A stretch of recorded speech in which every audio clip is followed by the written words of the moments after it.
Try explaining that to, to everybody else. Not good. Okay, now we're ready. Okay. Do we want to start with a prayer? Sure. I can say it. Okay.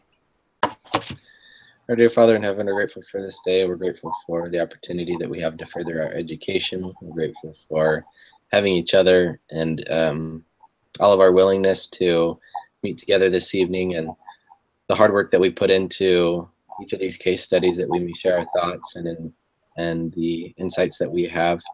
We ask of thee for thy spirit that we may recall what we read and that we will collectively make the best decision for this case analysis. We love thee, Father, and we say this in the name of Jesus Christ. Amen. Amen. So I'm just gonna jump into the questions. What value would you place on RightNow technologies? I did the math part, so I did this on Excel and everything. Let me open it. You guys.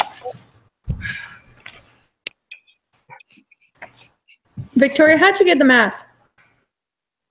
I'm trying to open. I can't remember. I'll tell you in a second. I'll share my screen. Because I was trying to figure out the difference between 1997 and 2003. And no matter how I was trying to figure it out, it just didn't look right. Let me open what I did.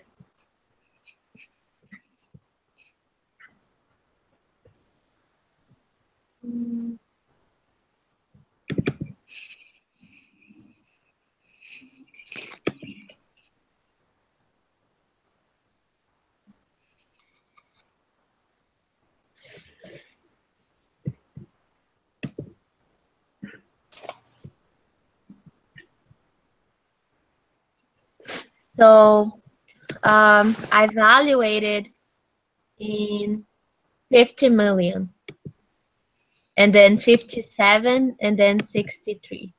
And how I did, oh, never mind. That's the wrong one. Sorry about that. It's not this one.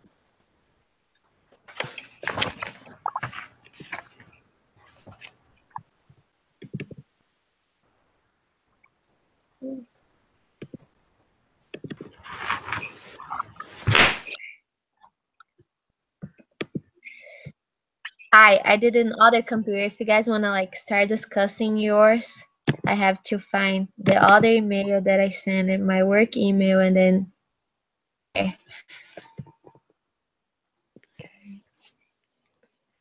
I haven't done the math for it. I was just confused because throughout the case it was saying that they had positive cash flow, but according to their net income, they were in 2003 even, they were down 9 million. Jeez. They were at a loss of 9 million. So I didn't get how it was saying that they had positive cash flow when their net income was actually a loss of 9 million. Over like 9,339,000 actually. So I'm not sure how that's, because I mean, their revenues, their total revenues, isn't it 50 million? Almost 51. But then their net income was a loss. Yeah. So I don't get why it should have, like, I don't know, they should have down like what the cash flows are, like a cash flow statement, but all we have is just balance sheet information. So how much did you value? I didn't, because I was just confused how the case was saying that they were at positive cash flow, and yet their net income was at a loss. That's just where I was confused. That's why I didn't do it. I don't know if you guys have an answer. Okay, I'm gonna share. I found it. How do I share this screen? It's the little green screen button with like an arrow on the side. That's what it looks like on mine.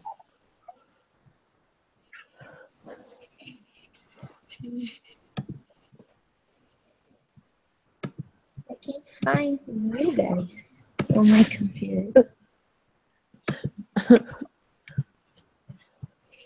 Where is it? I have so many tabs open and now I can't find the one. Okay. This one. Yay. Then I share screen. Okay. Are you guys seeing it? Mm-mm. No. No? No. Oh shit. See it now? Yeah. Okay. So my husband helped me to do this because I wasn't really sure. So I evaluated in 157, which was the revenue of the end of 2013. That was 35 times the average of comparable companies, which gave me that. And then this one, the formula over there, and then 118, and then 78. That's how I did. And then I just got all the information from the ads events. Put it here, and then did the valuation. And then I also put the IPO attempts, the first one that didn't work out. And then the actual revenue growth, the sales, the revenue growth for the years, and the forecast. And the formula for the forecast, how I got this 51 was this 35 million, right? Like 1.48. Oops. It gives me that. And then same thing here. And then same thing here. I can also send that to you guys by email so you can guys see the formulas and stuff. Yeah, that'd be great. That'd be great. Yeah, I can do that too. So yeah, that's the values. Okay. Did you got the same thing, Joe? Like similar? No. But I'm confused. Like the math part confuses me, but because I was trying to figure out like how much growth they had from 1997 to 2003. But if you divide out their money and the difference between it, I don't know. Maybe I was just going about it the wrong way. So I just need to sit down and think about it a little bit more. But like your spreadsheet helps me to figure out how I need to work that. So Okay. I just did based it on the comparing the competitors. And then I took an average and then I multiplied. okay. Once I send you the Excel, they have all the formulas. Once you click, you will see where I got the numbers from. So Okay. I think it would be easy to understand. Yeah. That would be awesome. Yeah, no problem. What's the other question? Okay, sorry. Please please provide a range of values rather than a single number. How did you come to this conclusion? So we just went through that. Yeah. If Greg's investors seek a 30 to 50% internal rate of return, what exit value will they expect? Okay, how do you figure out the internal rate of return? What? How do you figure out the internal rate of return? I didn't. Is there a formula for that? Did Yeah, you guys there's know? a formula for it, and I know I used it before. It's the I pulled up the thing. If I can find the formula. Okay, here, I'll share my screen so you can see it, because I'm not going to try and explain it. This one. Okay, so this is the formula. The internal rate of return is the RA plus the, I can't remember this. So it's the lower discount rate.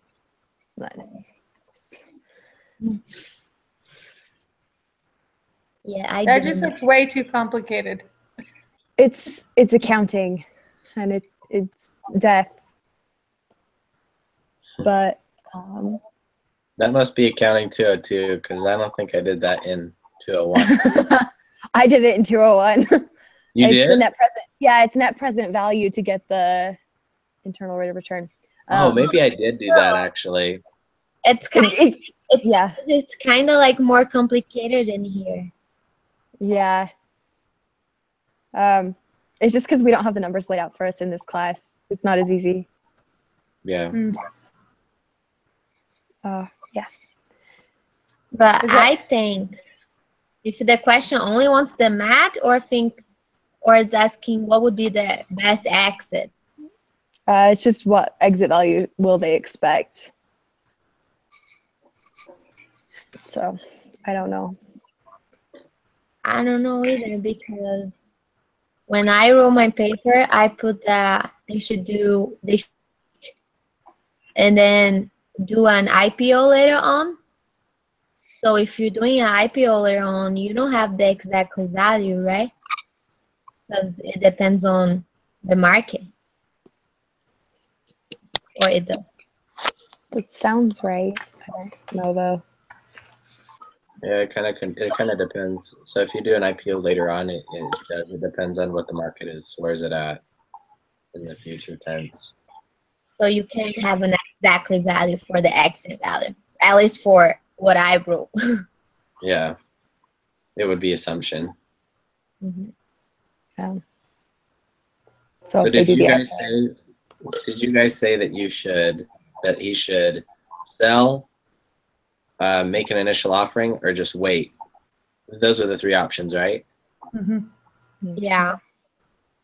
I said that he should not go on with the acquisition. He should not. He should keep and then do an IPO in 2004. Option 2A. That's Yeah. what I'm leaning towards. And I was searching about, it was actually what he did in real life. Really? Oh, Yeah. really? Yeah. He So didn't he sell. waited, and He then. waited. And he did an IPO. Oh, okay. And the value ended up in 2010 or 2000. Yeah, in 2010 was about 18 million, something like that. Oh, nice. Nice. Yeah. That's more than I own or I've ever owned.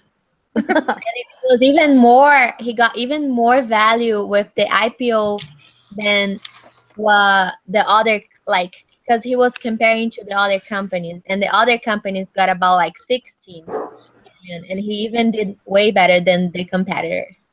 Wow. It's impressive. That's crazy. I'm glad I didn't share my opinion, because mine was to sell it right away. So you guys chose 2A. I Yeah. chose 2A too. So you went for an IPO. After waiting, yeah. See, and I was going to choose 2B. when they're like real case, I always get so curious to know what they did. That's crazy. So Andrew, why would you sell right away? One of the little, I thought it was like a hint towards the beginning you guys want to go there, it says, who was he? He was talking to someone, the main guy. Let me see if I can find it. He talked about nothing ever happens until you sell. But nothing ever happens until you do a sale, like you sell a product internally. I don't think he was Yeah, telling the company. I got that too. I remember reading that. that's what, when I was reading it, I was like, nothing happens until you sell, and then like make a sale. But like selling a business is a type of sale. It's just the last sale you'll ever make for that. So that's why I was like, oh, maybe it's a hint. I don't know. And then, but then after I thought that and I kept reading, I like held on to that idea of selling, and then I liked it. So then, but I've repented of my ways. I do not believe it is the right way, and I think, Yeah, it was a very attractive offer. yep, Yeah. he was getting a higher offer than any of his or what does he say? He says Warren Buffett wouldn't offer this much for this business. Warren Buffett is a multi-billionaire. Yeah. Right. So, But I think that he was doing that more for like purpose, like for doing something great than only for the money. Because he Yeah. was already kind of retired. He already have a good money in the bank, and he created the software because he was bored, pretty much. Yeah. So selling, even though was a very good offer, I think he knew he could do better if he wait. And then since he wasn't crazy about money, he took the risk. Yeah. I mean, he found must have that been pretty confident. Oh, go ahead. I found that nothing happens until somebody sells something, and he was talking about how he hired only sales reps because Yeah. if that's done well, then nothing else needs to happen in building a business, was his opinion. Yeah. I thought one interesting thing too in option 2B, because that's one I really was going for, was that an interesting thought that he said was another cost was management distraction. He's like, we'd have to spend more hours on worrying about investors' needs and fewer hours on worrying about customers' needs. I think it's kind of cool how he's so focused on the customer and not so much the investor part of it. And then at the end of that, it said an IPO was another form of marketing. So that's why I thought he chose to wait for a little bit longer and then go with an IPO. Isn't that 2A? Yeah. 2B. Because that's what I chose. Wait a little bit and go for an IPO. Well, I was just looking at it, and 2A and 2B are so similar. If you really like the title, reject the acquisition and plan for an IPO in 2004. Well, if you 2B is pretty much the same, except you just end up organically. Grow. Yeah. Oh, B is grow organically. Yeah. So I guess most correct would be 2A. First, I thought, okay, they already failed an IPO once, so why would they try it again? But the only reason they failed, it was the market wasn't good on that time. And luckily, it wasn't a total market failure because they actually rejected their, or they withdrew their application with the SEC, the Securities and Exchange Commission. They withdrew that early so that, because if it would have progressed and if they would have, they wouldn't have withdrawn it, it would have been public and people would have seen how that they had actually failed with their initial public offering, and then it would have looked really bad, and then people wouldn't have wanted to touch it. So luckily they did it before it was technically a real failure. Yeah, that's true. I didn't think about it that way. Okay. So we have one last question, which we kind of already talked about, but it was provide your analysis for each of the options Greg is considering, which kind of did. And based on your analysis, what should Greg do? Consider Greg's goals as well as the goals of everyone else who's involved in this venture.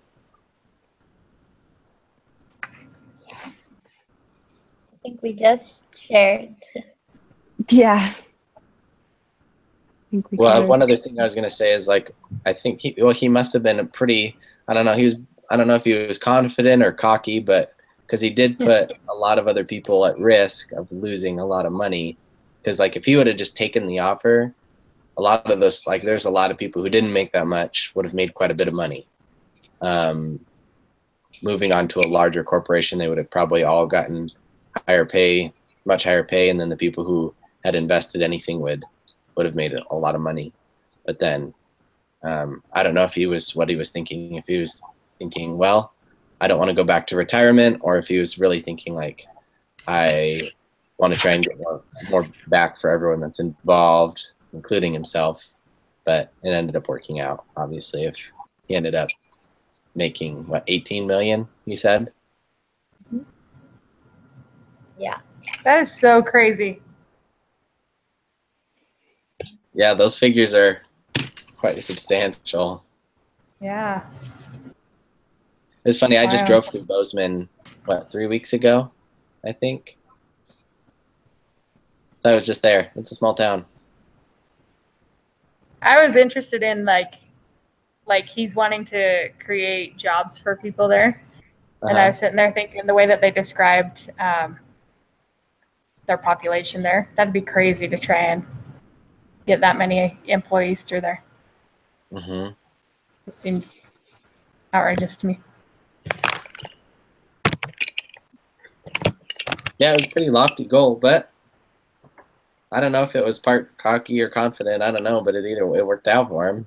Because as I was reading it, I kept thinking, I was like, I bet he just doesn't want to go back to retirement. So he's like, well, let's take this risk, and then it ended up working out. I don't And want to because patient. Let me create an $18 million company. Right. I'm bored in retirement. I have so much money, I don't really have to worry. So why not have fun? $1 million, whatever. Yeah, what does he have to lose doing it? So True. that's crazy. But for a moment, I thought if he was that rich, money, why he was all crazy about venture capital? Because he had money to invest himself. But I guess that's kind of like putting all your eggs in one basket, so to speak. Like if he funds his own company and then it goes south, he's losing his own money. Mm-hmm. Whereas if he takes someone else's, he's not.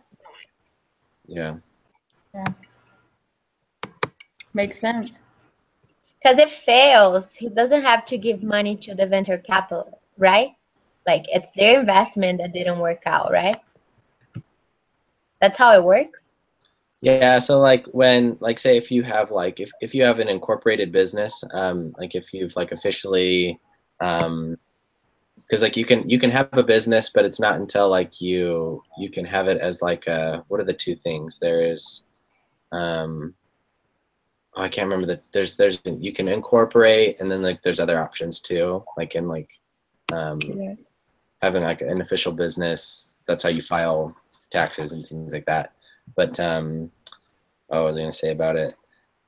When you incorporate, if you involve your own funds or involve your own things, say if there was a lawsuit, they can come at you, like your whoever's suing you can come and attack you for like not only your money but your house, your car. They can come after you for everything. But if you incorporate and like if you involve other people, investors and things, it doesn't. It's a protection from you. Because they can't come after your personal belongings or things, I think is how it goes. Sole partnership, that's the proprietorship, yeah.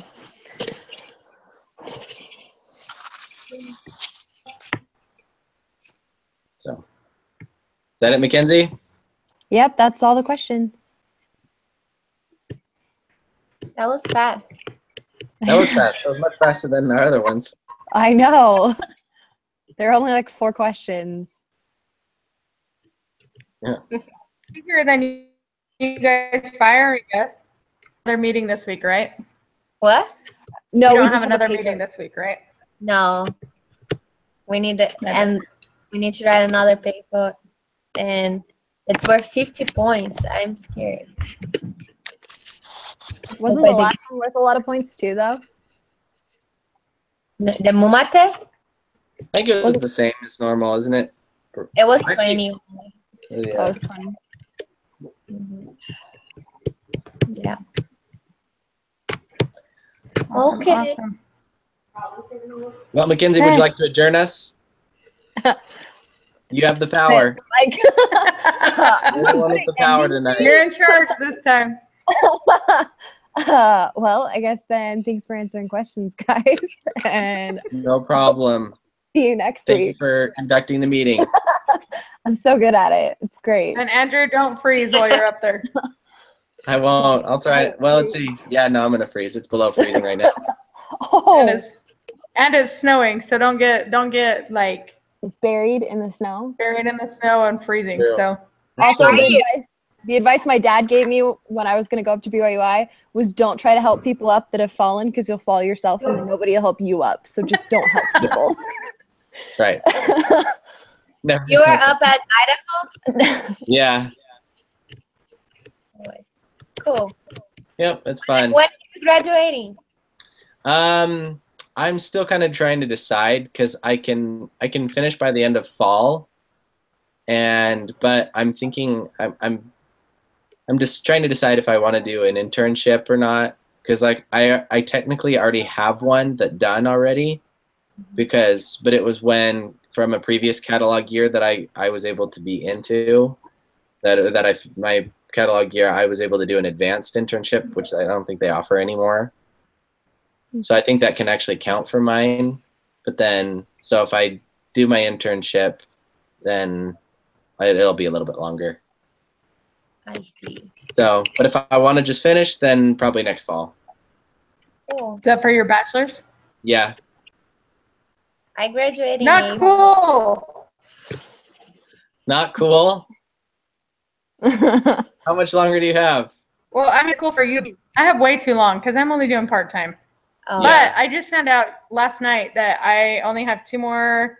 So next semester I take 2 more classes and then I get my associates. Oh, So- nice. Happy dance for Jill. I have 5 semesters left. 5? Tell you guys. Oh my gosh. Your first one? Second But one? I've been doing it since I was 17, so I'm just kind of done at this point. I'm done being at school. No Yeah. joke. That's why I left Arizona was because I had a good job, but I was only taking 6 credits at a time, and I'm just in a point in my life where I had the opportunity just to leave. Mm-hmm. So you guys probably have other jobs and stuff you need to stick to. My parents offered to send me up there, but it's cold up there. So I love the cold though. I do too, but not that It's cold. so windy. I went there to talk to my advisor. It was so windy. Oh yeah, that's the one part I don't like is just the wind. Yeah. I was like, I'm not living here. I went up in I know it was August. I went up in August right after I moved up here, my family, and I did like this really big trip right after I moved up. And we went up to Rexburg because my dad was like, you could be up here. And I was like, no. Kenzie. Huh? Where are you? I'm in Orem. Oh. So it's Not just a little bit warmer, not a lot. Definitely less windy. That's true. Yeah.